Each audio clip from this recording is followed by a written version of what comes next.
a young leader in this republic, that I should stand with the young people, especially in reforms of sports sector. Poor performance at the World Championships in Budapest and the mishandling of athletes by Athletics Kenya and Ministry of Sports, Youth and Culture. In the past few days, we have witnessed our team participate in World Athletics Championships in Budapest, Hungary. And from the onset, I wish to congratulate our heroes and heroines for being great patriots and flying our flag high in several events. And it is important to note that almost the entire gold was won by women, and therefore there is power in women. I wish to single out the superb performance of Faith Kipyegon, the legendary, who has proved to be the greatest runner of all times in 1500 meters and 5000 meters, where she became the first woman in the world to win gold in both races at the same event. I wish to congratulate Mary Moraa for bagging gold in 800 meters, becoming the third woman after the previous two. Though we managed to come top in Africa and 50 in the world, it is in the heart of Kenyans that this year's World Championships was poorly performed compared to the performance of previous engagements. We witnessed obvious errors and dismal performance in the same track and field events, whereby, for example, we lost in one of our traditional track event of 3,000 meters triple chase, a title that has taken pride since 1968. From 1968, we have never lost on 3,000 meters triple chase until the other day. For this, we are calling on the technical team to be responsible for the errors that costed our team medals, in which it seems like their preparation was stuck in old tactics, thus failing to match the current tactics and way of competition that is ever evolving, and therefore change is inevitable in the technical management of our athletes. We have also been concerned on the kind of reception that our athletes are subjected to when they land back. Yesterday, several athletes, including the two gold winners, jetted back to the country, but the kind of reception being accorded to them is still wanting, since even the cabinet secretary himself did not show up to receive. And it's good to note that the arrival of Faith and the other team member was at night, and we know our CS of Sports is active more at night, as you consider a number of events he attends.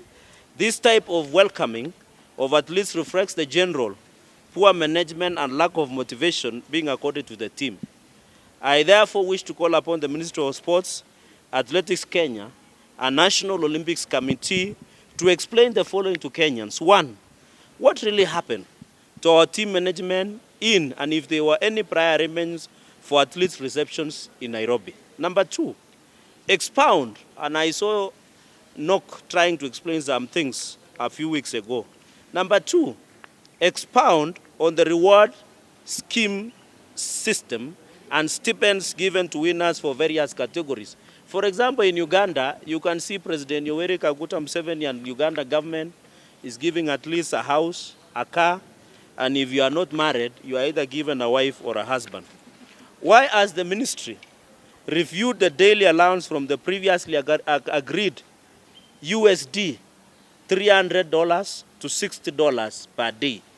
This was a 57-member team. If you calculate 240 USD, it comes to around 27.7 million Kenyan shillings that cannot be accounted. Number four, explain the selection process of athletes and officials who went to represent Kenya in Budapest. Explain why some athletes who qualified during selection did not travel, yet they were replaced, and what criteria was used for replacement.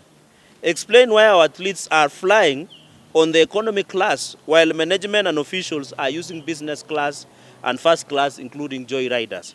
For example, I talked to the manager of Faith, and on all occasions when Kenya is competing, and even Eliud Kipchoge, their coach and management are forced to pay for their ticket of business or first class to ensure they get a leg room and ensure they are in good shape to avoid what we call jet lag. Number four, provide the full details of contracts signed between the Ministry of Sports, Athletics Kenya, and Nike. And Makiu, the Minister of Sports, on several occasions, and I want you to examine those photos he takes. He normally wears shoes of Adidas. Yet we have a contract of Nike. And the contract between Athletics Kenya and Olympic Committee of Kenya. Number 4, expound on the training kits and grants donated by various international partners to Athletics Kenya and how it was distributed to various training levels in Kenya and the teams traveling for various competitions. And I want to urge DCI to visit some of the homes of these senior athletics officials and ministry officials. They have stuck a lot of donated kits in their homes, in their bathrooms, yet they should be given to the children, the young, the academic. You saw the coming of the end of sports for the secondary schools. There are many donations that are given for training of young people, but some of the senior ministry officials and Athletics Kenya officials are hiding those donated kits from many organizations that support the sports in this country. I also wish to propose the following done as part of the reforms in the management of Athletics Kenya. 1, delocalize athlete services like issuance of clearance letters and visas to towns near the training camps to avoid athletes camping in Nairobi for days waiting to be served. For example, in where we come from, Nandi, we should have issuance, they should be issuing traveling letters for them to participate in international sports in Kapsabet, in Eldoret, in Iten, in Meru, in Kisii, so that the athletes don't need to travel to Nairobi to look for the clearance letters. And also issue a passport. We need the issue. You can see what is happening at the headquarters here in Nyayo. Our athletes are forced to stay 2 weeks, yet they are supposed to prepare for the competition. Yet they come and stay here at the Nyayo house waiting for the number of passports. And you have heard the Minister of Interior has declared Nyayo house as a crime scene. I hope those issues will be resolved as soon as possible. Athletics Kenya and other federations, and I heard the minister, and you know it's good to be fair. I heard the minister saying the government cannot interfere with federations.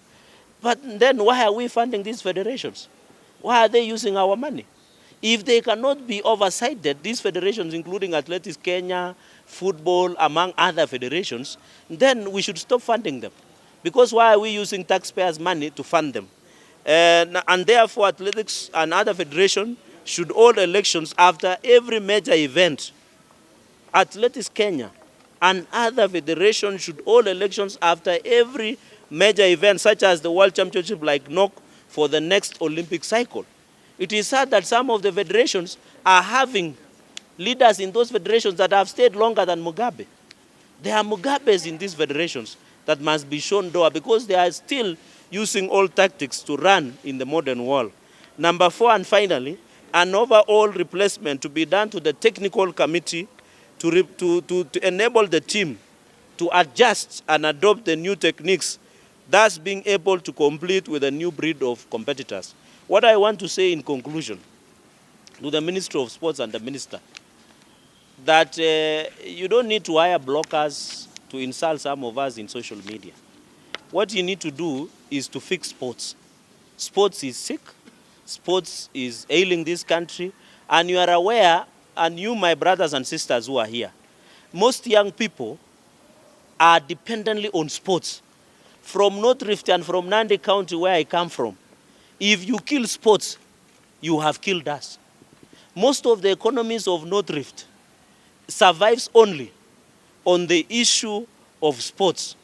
And therefore, even in Iten, in Eldoret, in Nandi, we have even what we call sports tourism, where we have people like Mo Farah who come to North Rift and see and train because of the high altitude. And therefore, this is not a small matter. I can see some people trivializing and putting it on social and insulting. This is beyond, and I want to ask the Minister and the Ministry of Sports to stop unnecessary side shows of insults in social media and concentrate on fixing sports once and for all. And you know the President is very clear.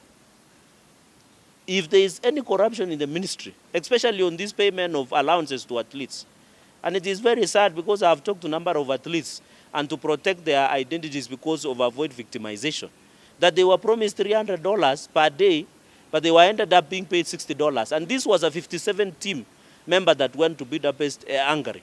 I want to appeal, if there are any corruption within the sports ministry, the minister and the ministry must sit down and address those challenges. If they are facing any challenges as a parliament, and I want to insist this, they should bring any legislative and policy intervention to parliament to assist the growth of sports in this country. And they should listen to the message of the president. The president has said there are only three things. Either you go to the jail, you go to heaven, or you leave this country. There is no option about that. And therefore, as a member and a senator of the great people of Nandi, where we pride ourselves with the people like Eliud Kipchoge and the athletes of this world, we shall not relent fighting for justice to ensure athletes are treated with respect. For example, Faith in gold, I'm told the exchange rate is 145 a dollar. I'm told it is around 10 million. Why would the government come and, if Faith has won 10 million for gold, the government should come and reward Faith again with 10 million? Why would KRA want to come and tax winnings that have been won? Yet Faith and others are branded Kenya. They are the brand ambassadors of this country. Why would you tax an athlete who is running somewhere in Budapest? People know Kenya only because when you travel across the world, when you tell people I'm coming from Kenya, they tell you do like this.